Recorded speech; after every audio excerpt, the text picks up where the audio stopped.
I have a rule that I like to follow when it comes down to buying cars, but this time I broke the rule. And the rule is to buy cars that don't go down in price, but this time it's not a Land Cruiser.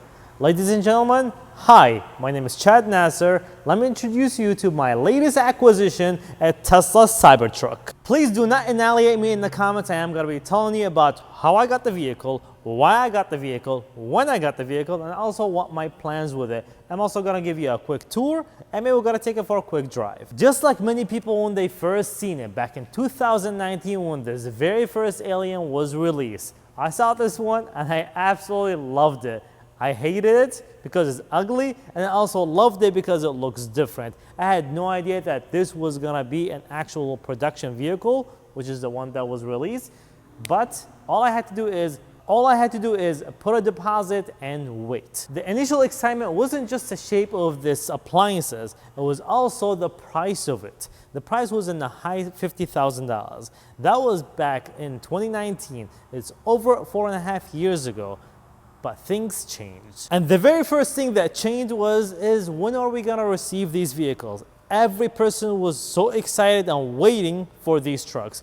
Most people were making fun of them, but a lot of people were actually waiting for them. And one of them was myself. At that time, I had no idea what I was getting myself into. And at that time, I was daily driving a Ram 1500, a real truck. And I never owned an electric vehicle. I don't have the setup for it. Yes, we get them right here in the shop, but I never got the chance to actually think about owning one. I've rented a few ones when I travel, and honestly it's been a pain in the ass every time I rent one because I can't find places to charge it, especially if I'm going on a distance and I don't have the time to charge it at the hotel. So it's always been like a bad experience. Even though the range is actually phenomenal with 300 miles that you will get on the Model 3 and the Model Ys, but every time I travel, I actually get stuck with it. And it's always been that paranoia, anxiety that I have to deal with because all I have to do is look at how much charge I have left and find the nearest station that I can charge. And honestly, I forgot about it.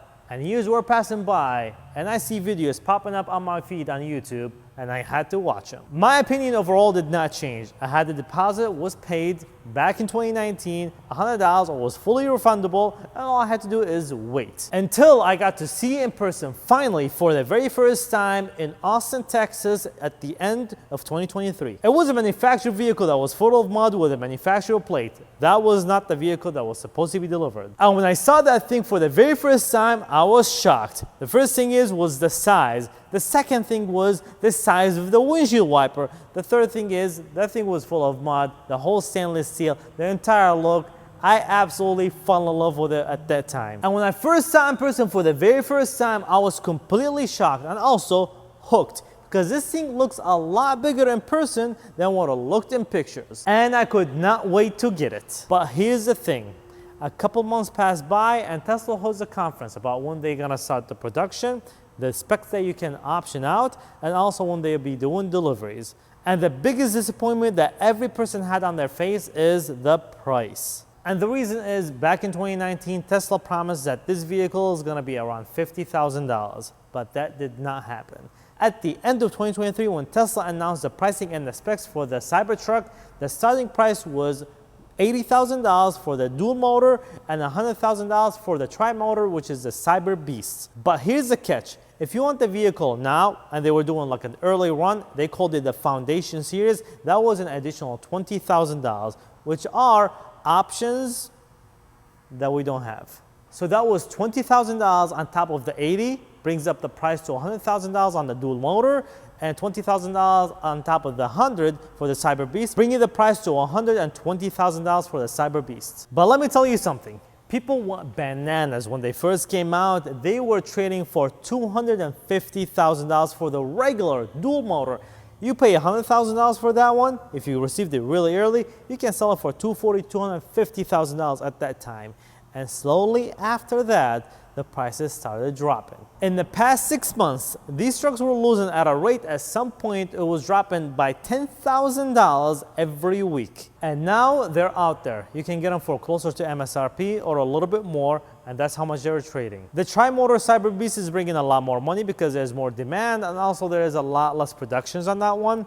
but these ones you can get them, and if you order one right now, you're probably gonna get it within 6 months. But the problem is these are all the foundation series, which is paying an extra $20,000 for options you probably not gonna get. That's gonna vanish very soon based off what Tesla said. And they said they're gonna stop producing the foundation series at the end of the third quarter. So now they have production that are waiting to be delivered for people that want to receive them, and also there are a lot of people are waiting for that $20,000 discount. Back in December, I received an invitation email from Tesla saying that I can order my Cybertruck, and I went ahead and did it immediately. And the two options that were available to me at that time in December is the dual motor that I'll be taking delivery of it at the end of January to early February of 2024. And if I do the tri-motor, which is the Cyber Beast, that'll take delivery at the middle to late of 2024. So I opted in for the dual motor because I wanted the truck now. So I went ahead and I ordered the dual motor thinking that I'm gonna receive it at the end of January to early February. But we all know how Tesla is when it comes down to deadlines. So I was able to receive an email at the beginning of May with my VIN number, stating that I'll be receiving my Cybertruck within the next few weeks. And yes, I took delivery in the last week of May, and that was still early in comparison to most people that were ordering Tesla Cybertrucks. And a few weeks passed by with me exchanging emails between me and Tesla, and boom, I received an email stating that my truck is on the train, is getting delivered to the delivery center, and I need to schedule an appointment with the delivery center to take delivery of this Cybertruck. So that was good news. Work on the finances, schedule an appointment, and then take delivery. I'll be honest, I was very excited. The whole process took about 5 minutes at the delivery center. All I had to do is walk in, sign 2 papers, and then walk out and drive away. It's like walking to an Apple store to pick up a phone that you already ordered. And oh man, the very first impression when I was driving it, I was actually blown away. But now let me take you for a quick tour, show you around the truck, and then go for a drive. First, let's go over the exterior that every person hates. There are so many people that hate the design, and I honestly don't blame them for it. But take a look at this thing. We have this iconic looking style that was designed by almost a 2-year-old that I don't really know what's happening with it. There's just a lot of sharp edges. Just take a look at this. It's all sharp edges. The whole thing just look out of place. Take a look at the windshield wiper. This is one of the largest windshield wipers you can ever find. But the best part is the windshield wiper, if it breaks, you can replace it for 60 bucks. I think that's one of the coolest things that Tesla has is the parts replacements are very, very affordable. But something that I don't know is the cost of the windshield, because this windshield is massive. The thing is, it goes so far in the dash. Look where the dash is, almost like more than half of the windshield wiper. Look how much is left in here, and look how much we got in there. All of this is the glass. This is the upper section, and all of this is covered by the dash. I don't know how much this one it costs to replace, but it is a little bit flexible. I think it is pretty strong, but it is something super, super cool to have. One thing is we got these fender flares that just pop right out. So if you find these for sale on eBay, just you know that these were stolen. 35-inch tires. These are available, I believe, only on the Foundation series. So we got lucky, paying an extra 20 grand to get these, but they didn't give us freaking hubcaps. All we have to see is this rusted hub, which is freaking ugly. I did want the full cap that they had. I've seen people buy the ones that cover this area, which is like a 3D printed matte black version. That I didn't really get a chance to do that because I really want the full one that was released when they first announced the vehicle. But I think they ran into some issues. It was rubbing against the tire, which is like a rubber flap that rubs against the tire, and it causes some damage. I don't know. I do like the size of the wheel, but I really want these hubcaps. They look so good. The front end of it, it's super nice and slick. All you see is my reflection and my feet on the ground because we had this thing wrapped in chrome turquoise. It's absolutely insane. It gets so much attention. To open the front storage, you come over here and you press on this one, or you can also open it from the screen on the inside, or also from the phone, which is the app. It's something I am not used to the technology because all I do is drive these 1990s Land Cruiser. I do have a newer Land Cruiser. Again, but this is just way, way, way more futuristic than I'm used to. Lots of space, I think. Honestly, it's plenty of space. It's more than what more people think they need on the front, because you do have the full bed in the back.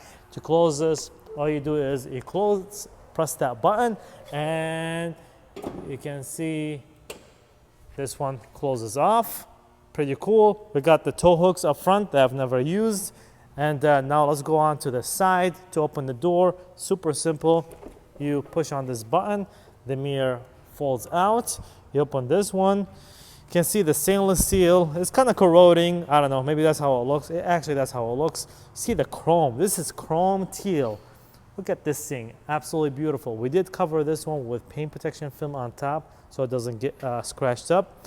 The interior, we have the white trim. Now they do offer the gray. I just found that out. The steering wheel, I like this one more than the yoke that is available on the Plaid. The seats are very sporty. Look at this. We got massive windshield. Look how far down it goes. All that thing is windshield. Like, I cannot even reach, like, this is as far as I can push my hand, and there is like half the distance or maybe even more towards the end of it. It's freaking insane. There are these quarter windows. They do come in handy sometimes, but I do suffer some visibility from the corner right there sometimes when there is like incoming traffic on the left or the right. So I really have to be very careful because those pillars are freaking massive. We do have a rear view mirror that we cannot even use because this thing gets covered. Once the cover of the bed is closed, the sunroof, very, very large sunroof we have in here. If we come on the inside, we have ambient lighting. Hey, Mercedes, you're not the only one that has ambient lighting. Inside, we got some storage, more storage underneath. And if we take this, sorry, I mean, again, I pretty much daily drive this as much as I can. We have USB-C cables, and that's it. This one was customized because you can do it through the screen. And also there is a glove compartment somewhere in there. How do you even, there you go. There you go. Sick. But you have to close it. All right. To get out of the car, you have this one, which is a manual lever. And also you have the button. You can press the button. The door will open for you. Or you can pull this one out and this will unlock the door for you. Or you can press this and the door also will unlock and open for you. Steering wheel, again, very nice to drive, and I'll be showing you how nice it is when we take it for a ride. A few things that we have available here is the controllers. You can control pretty much everything inside the truck. Now the door is closed. I can open and close the front. I can adjust the ride height. I can close and open the tailgate. I can close and open also the tonneau cover. Now this thing is being open. Just take a look at that. It is absolutely cool. You can fold the mirrors. You can do a lot of stuff in here, which is, again, there's just so much going on. I honestly haven't really gone through the entire options that are available here, but I think I know plenty because there is just so much going on. I'm not used to all the tech that is available in here, but it is very seamless, super, super cool. The navigation is very nice. If you want to charge the vehicle, you can just, and the batteries will get prepped for you for superchargers. I think that is very, very cool. Now let's step out and take a look at the outside. Also, we have this cool Cybertruck embossed, aluminum plate we have on that side. I don't know if we have it on this side. Nope, it's not available on this side. Again, very simplistic. Take a look. There is really not much going on in here. The seat, this is for the tow hitch because I've used it to tow in the past. It is, we got some storage in here. I've never really sat in the back here. We have this. There's a lot going on. You can play YouTube, Netflix on the screen, which is absolutely amazing. You can play YouTube, but you can play it with the speakers that are available in here. And I think you can play YouTube with playing music on the front, but I think they use the back speakers for this. Maybe they don't use any speaker. I really don't know. I've played with it for a little bit, but yeah, we got some storage in here. You can close this one, you get more storage in the back here, which is, you know, cool. And this is the glass that is currently the tonneau cover is closed at the moment. That one also can be folded up, which again, you can get more space. Windows, access. I think honestly the interior is one of my favorite things. It does look like a regular vehicle. It really doesn't look like a truck. And also it drives like a regular vehicle and it doesn't drive like a truck. And we'll talk about that after we get to the inside. We take it for a drive. The back, super simplistic. There is really not much going on in here. And to open the tonneau cover, all you have to do is you press this. And here's the tonneau cover is being opened. Honestly, a ton of space. It's more space than what I've owned in my F-150 and also my Ram. So much space there is in here. We can fill this whole thing up. You can close it, and also you can keep it open if you want. I've used it for transportation. I've done a lot of Costco trips. I put a refrigerator in the back. Super, super useful. We can press this button and the gate opens up. We can lift this one, and also there is more storage in here. This is what they give you from the factory. If you want charger, there is a 220, I believe a 220, yes. No, it's a 240, 120. This one if you want to charge another Tesla, and you got another 120 outlets in here. LED lights on the sides. It is very, very, very useful.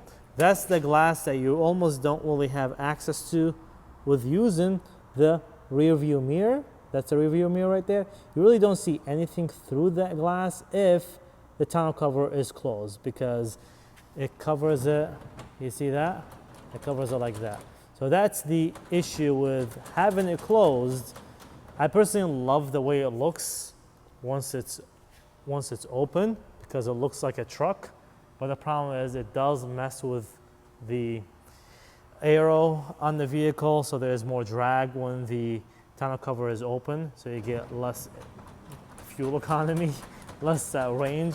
So that's one of the issues I would say with having it closed. If you close it, you get better range, I believe, and but you lose visibility. But you lose visibility using the rear view mirror. You do have a screen that shows you what's behind you using the camera right here. It is pretty useful if you want to use it, but I am old school and I'm used to rear view mirror. I do use the side mirrors for the most part. These things, I don't know, I've seen some issues with this one. I haven't had any issues. I think from what I heard, my truck is one of the best ones that they built.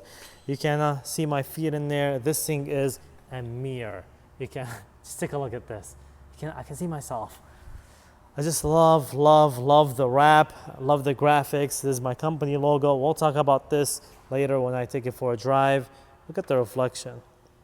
It's so cool. Something happened lately, which I caused a boo-boo right here. I backed into the Cybertruck with my Land Cruiser pickup, two of the most indestructible vehicles ever made. This is a stainless steel. The other one is probably like a solid iron. And I kind of caused like a little bit of damage in here. Not a big deal. The good thing is, I mean, there's really not much going on. We just have to pull the PPF, pull the wrap off, rewrap this panel, and then wrap it again. And put the decals right on top, and it's like nothing happened. But that's all we got for the outside. Now let's take it for a quick drive and explain to you what we got.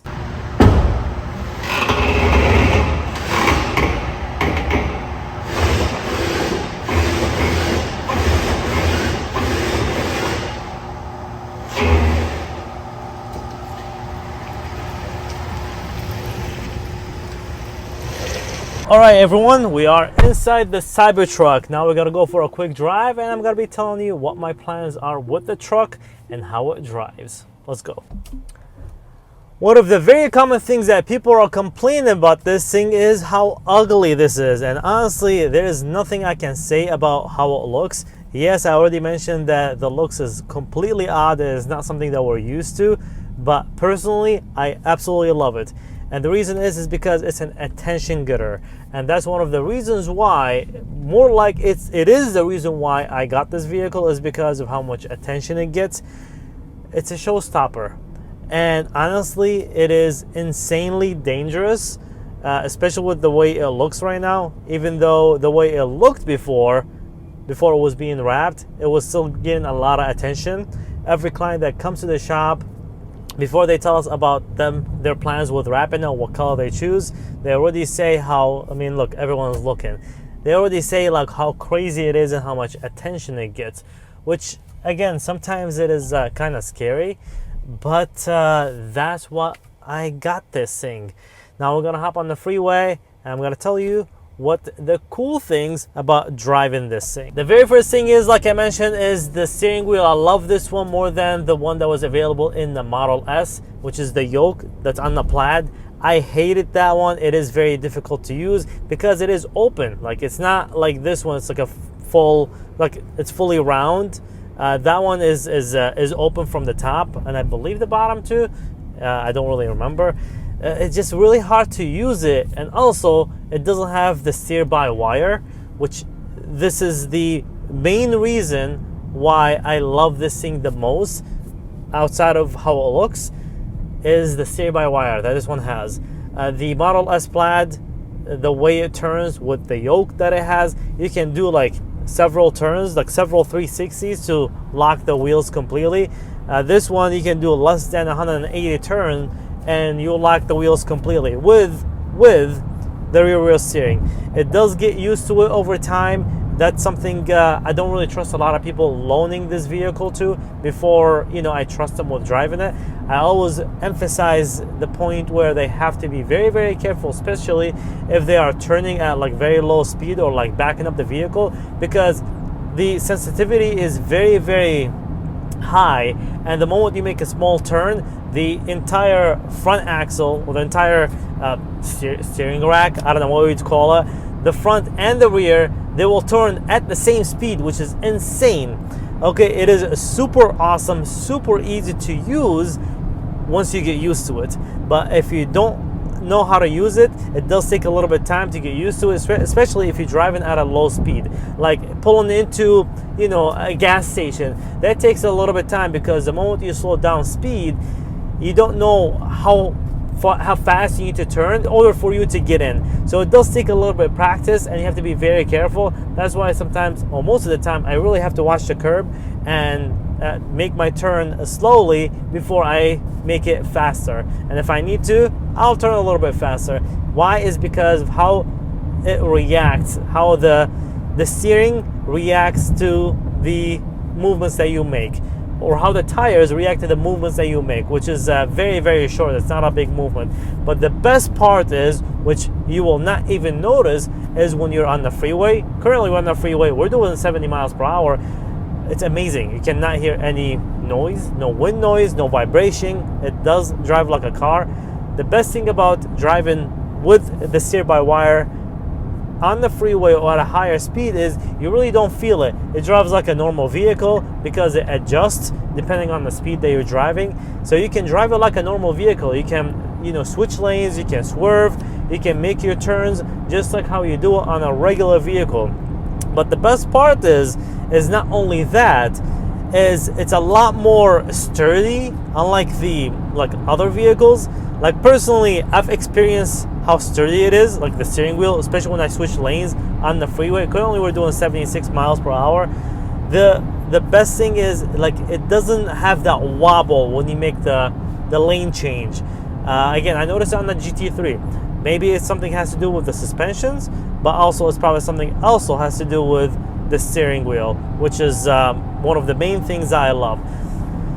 The other main things I love is the glass. You have glass everywhere, which makes it very easy to see. The only complaints I have is the pillars, which is the A-pillars are kind of a little bit too big, even though you have the small triangle windows, which I believe the only useful triangle windows on any vehicle out there. But sometimes they kind of get annoying. I'm talking about the pillars. They kind of get in the way, and it's kind of like if your eyesight and you can't see like incoming traffic. I love the attention that it's getting, and we'll get to that in a little bit.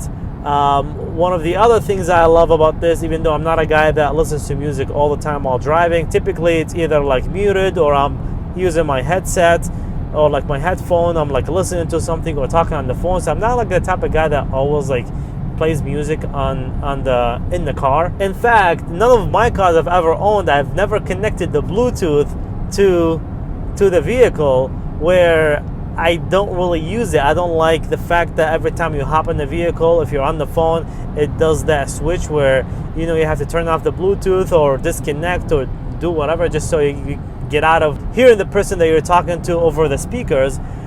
I just didn't like that. So that's one of the main things I didn't like about connecting my phones with the car. This one is a little bit different. If I want to listen to music, which is nice, I can just go to Spotify, for example. Just what I typically play. If it's not YouTube, I go to Spotify and just play from here. The sound system is absolutely amazing. I don't know what brand it is, but it does the job phenomenal. I don't even know where the sound comes from. It's just so good. Currently, the truck has over 3,000 miles, I believe. Let me take a look. Actually, not yet. It has 2,600 miles at the moment. That's for a period about a month and a half. I am not the only person that drives the truck. There are other people that in my shop. Also, I allow them to drive it. Why? And I'll tell you why. One of the other things I like is how accessible and how easy it is to use, even though most of the features that are available in here I really don't know how to use, and I haven't really got into playing with the system in here. But I just like that I'm able to see where the car is. I'm able to see how much charge it has. I don't really have to carry a key or a card with me, even though I do have the card, but I don't really carry it with me. So it makes it so much seamless. I just walk to the vehicle, it's already unlocked for me. I can just press the button, the door opens, and hop in and drive. That's something, especially with driving 1990s. You gotta, unlock it manual, open the door, put the key, start it, and then take off. And using manual transmission with a clutch. So it becomes a little bit inconvenient sometimes, even though I love my Land Cruiser. Another cool thing that I like about this truck, which I really don't see it as a truck personally, is how useful it is. I think I can use a ton of the amenities that this truck has. The seats are very comfortable. The space in the back is absolutely amazing. It's just as much space as I have on my Dodge Ram or F-150. Like I said, the space is great. There's tons of space in the bottom here because there is no drive shaft or transmission. So there's a ton of space in the bottom right here. And I don't want to forget mentioning how much space there is in the trunk. I love the trunk or the bed. The back of it is incredible. We filled that thing with cases and cases and cases of Costco water, bottles. And we've never had any vehicle that takes that much. I've did some towing with this vehicle, which again, it is one of the downside about it is how much charge it takes, how much energy it takes, but it is what it is. It was a 27-foot enclosed trailer, and also it was empty. But I was also like pushing the vehicle a little too much. Like I was pushing on the throttle. It's like I don't even have a trailer behind me, and it felt so good, like having that much torque with having a vehicle behind you, which is again something I'm not used to, especially with having like other vehicles, even V8s or diesel trucks. There's still that little bit of resistance. There is a lot of torque, but this one the torque is there, and it's there when you need it. It doesn't feel like it's being reduced, which is again super cool.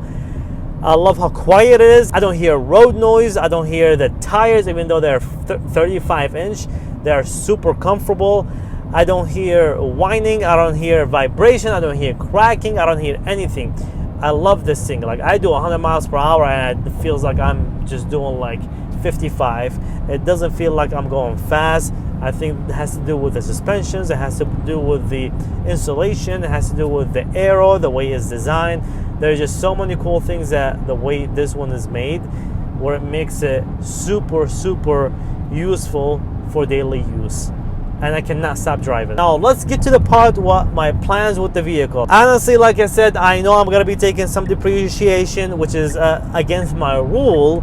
But in this case, for this specific car, it is totally worth it. Especially, I am using it to promote my company, to promote my business, because you can see it. It is a rolling billboard. Anywhere it goes, the vehicle gets attention without it even being wrapped. with having this chrome wrap, which is insane. It's insane. There is no wrap out there that gets as much attention as this one, and having a big company logo, and we got like the Instagram handles. People reach out to us, people take pictures, people tag us everywhere. It's amazing. It's always cool, and keeping people in their mind that you exist is one of the #1 reasons why people spend millions of dollars, especially big companies, on marketing.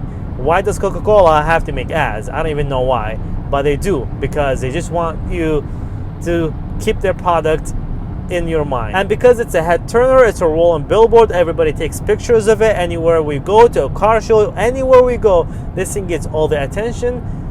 Outside of that, yes, it is being tax deductible. The truck itself is a tax write-off, so which is cool. It is in the bracket where I can write it off, even though in certain businesses you can still do it with having a different vehicle. But this one, I am comfortable with it. It's again, there is no about this.